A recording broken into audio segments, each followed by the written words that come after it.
दोस्तों, विपक्ष के 9 सांसदों पर पड़ गई है गुजरात लॉबी की गंदी नजर। ऑपरेशन लोटस के चपेट में इंडिया है।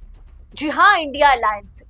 विपक्ष के 9 सांसदों पर मोदी शाह की नजर पड़ गई है। दोस्तों, 2024 चुनाव के नतीजे आने के बाद 303 से 240 पर आने के बाद ही मोदी शाह को तमाम मुसीबतें झेलनी पड़ रही है जिसकी आदि वो नहीं है। तमाम बिलों की वापसी, तमाम बिलों पर विरोध, कोई भी फैसला लेने से पहले बैसाखियों से सलाह करना, विपक्ष को भी अहमियत देना, ये तमाम चीजें हैं जिसकी आदत मोदी जी को कभी नहीं रही। और मोदी शाह अंदर ही अंदर पार्टियों को तोड़ने, सांसद जुटाने, एनडीए को और मजबूत, एनडीए वालों को तोड़कर बीजेपी को और मजबूत करने में पिछले 1 साल से मोदी शाह जुटे हुए हैं। अब 9 सांसदों पर भाजपा का ऑपरेशन लोटस चालू हो गया है।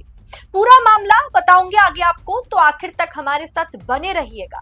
नमस्कार, मैं हूं आपके साथ अदिति और आप 4 PM देख रहे हैं। दोस्तों, ये 9 सांसद जिन पर मोदी शाह की नजर है, मोदी शाह के टारगेट में विपक्ष के ये 9 सांसद हैं, ये वाकई बहुत बहुत अहम सांसद हैं। मतलब कई दिग्गज है इस लिस्ट में। केंद्र सरकार ने ऑपरेशन सिंदूर, सीमा पर आतंकवाद के खिलाफ भारत का रुख बताने के लिए सर्वदलीय all India member of parliaments के 7 डेलीगेशन बनाए हैं। ये डेलीगेशन दुनिया के बड़े बड़े देशों का दौरा करेगा। अब इसमें 2 ऐसे नाम हैं, सामने आते ही ये दोनों नाम को जब लिस्ट को सामने रखा गया तो ये दोनों नामों पर सबकी नजर गई और देश की राजनीति की पैल्पिटेशन बढ़ गई इससे। पहले लिस्ट देखिए।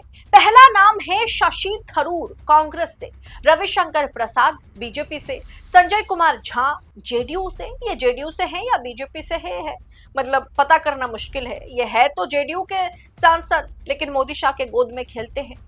वैजंती पांड्या जो बीजेपी से है, कानिमोजी करुणानिधि जो है डीएमके से है, सुप्रिया सुले एनसीपी से है और श्रीकांत एकनाथ शिंदे शिवसेना से है। अब इसमें शशि थरूर पहला नाम है जो विवादों में है काफी समय पहले से। कांग्रेस ने कहा है कि उसने केंद्र सरकार को शशि थरूर का नाम नहीं दिया था। थरूर के लिए काफी समय से अटकलों का बाजार तेज है कि शशि थरूर की बॉडी तो कांग्रेस में है लेकिन रूह जो है वो बीजेपी के पास है। आज इस लिस्ट में शशि थरूर का नाम सबसे ऊपर है। इस बात पर आज मुहर लग गई है कि शशि थरूर की भाजपा से डील, मोदी शाह से डील हो गई है। बस ऑफिशियल अनाउंसमेंट बाकी है, ऑफिशियली भाजपा का दामन थामना बाकी है। यानी एक सांसद तो भाजपा के पाले में चले ही गए। इसमें ऑपरेशन लोटस सक्सेसफुल रहा। ऑपरेशन लोटस जो है शशि थरूर के लिए सक्सेसफुल रहा। बाकी 8 सांसद हैं। बाकी 8 सांसद पर मामला फंसा हुआ है। 8 सांसदों पर जो अटकलें लगाई जा रही थी, इस लिस्ट में एक नाम ने उन अटकलों की बाजार गरमा दी है, सुप्रिया सुले। जी हां, एनसीपी प्रमुख शरद पवार की बेटी, एनसीपी की ओर से सांसद सुप्रिया सुले। दोस्तों, कुछ समय पहले शरद पवार मोदी जी और महाराष्ट्र के मुख्यमंत्री देवेंद्र फडणवीस के साथ मंच साझा करते हुए नजर आए थे। तभी से लग रहा था कि भाजपा और शरद पवार के बीच क्या कोई बातें हो रही है, कोई बातें चल रही हैं, लेकिन इस खबर को बाहर आने नहीं दिया गया।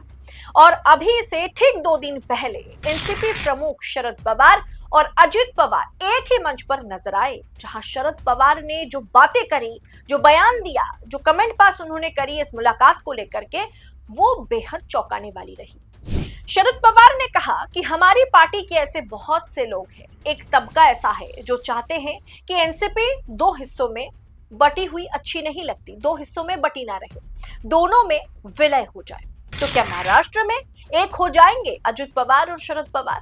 चाचा और भतीजे की पार्टियों का क्या विलय होगा? दरअसल शरद पवार को एनडीए में शामिल कराने की जिम्मेदारी शाह ने अजित पवार को दी थी और यही वजह है कि एकनाथ शिंदे को अलग थलग करने के बाद भी कभी भी बीजेपी ने अजित पवार के साथ बदतमीजी या सौतेला व्यवहार नहीं किया, क्योंकि अजित पवार के जरिए शरद पवार के 8 सांसदों की सेंधमारी करने की कोशिश भाजपा कर रही थी। 8 सांसदों को भाजपा आलाकमान एनडीए में शामिल करना चाह रहे थे और इसीलिए सुप्रिया सूले का नाम लिस्ट में शामिल किया जा चुका है। यानी शरद पवार के 8 सांसद, शशि थरूर, कुल मिलाकर के 9 सांसदों को एनडीए में शामिल करके एनडीए को मजबूत और इंडिया अलायंस को तोड़ना चाहते हैं मोदी शाह। दरअसल लोकसभा चुनाव के नतीजे ने साफ कर दिया था कि अब विपक्ष मजबूत है, लेकिन उसके बाद हरियाणा, महाराष्ट्र में विधानसभा का चुनाव हुआ और चुनावी हार ने विपक्ष को फिर एक बार कमजोर कर दिया था।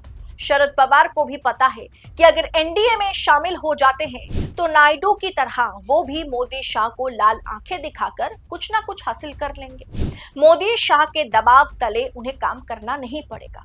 और इधर मोदी जी को भी पता है, शाह को भी पता है कि इंडिया को कमजोर और एनडीए को मजबूत बनाने के लिए कोई कसर वो छोड़ना नहीं चाहते और इसके जरिए नीतीश, चिराग, नायडू को भी संदेश दिया जाएगा कि तुम में से कोई भी अगर मेरा साथ छोड़ते हैं तो भी सरकार अल्पमत में नहीं आएगी, सरकार चलती रहेगी, एनडीए की सरकार बनी रहेगी।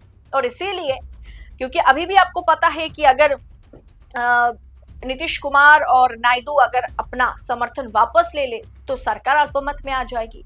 लेकिन ऐसे में अगर उनका साथ ये 9 सांसद देते हैं, एनसीपी शरद पवार के 8 सांसद देते हैं, तो सरकार मजबूती के साथ इसका मुकाबला कर पाएगी। और इसीलिए ये खेल, ऑपरेशन का खेल खेला जा रहा है। विपक्ष के इन 9 सांसदों पर गुजरात लॉबी की जो गंदी नजर पड़ी है उसमें से एक को तो एलिमिनेट कर दीजिए कि हाँ, अब वो भाजपा मतलब बॉडी कांग्रेस में है, रूह आत्मा जो है वो भाजपा में है, वो भाजपा में शामिल हो चुके हैं, वो है शशि थरूर। इसके अलावा शरद पवार के 8 सांसदों को एनडीए में शामिल, साथ में सुप्रिया सूले और अजीत पवार के साथ साथ शरद पवार को भी विलय कराने की, दोनों पार्टियों में विलय कराने की कोशिश, एनडीए में शरद पवार को शामिल करने की कोशिश में सुप्रिया सूले का भी इस्तेमाल किया जा रहा है। यानी दोस्तों, कुल मिलाकर के देखा जाए तो इंडिया अलायंस को तोड़ने के लिए मोदी शाह ने कुछ तो तोड़ निकाला है। अब ऐसे में देखना दिलचस्प होगा कि ये 9 सांसद कब जाकर के मोदी शाह के गोद में बैठते हैं। इस विषय पर आपकी राय क्या है, इस पॉलिटिकल एनालिसिस पर आपकी राय क्या है, कमेंट बॉक्स में हमारे साथ साझा जरूर कीजिएगा। राजनीति और राजनेताओं से जुड़ी ऐसी तमाम खबरें पाने के लिए 4 PM न्यूज नेटवर्क के साथ बने रहें। फिलहाल मुझे दीजिए इजाजत। बहुत बहुत शुक्रिया आप सभी का। जय हिंद, जय भारत।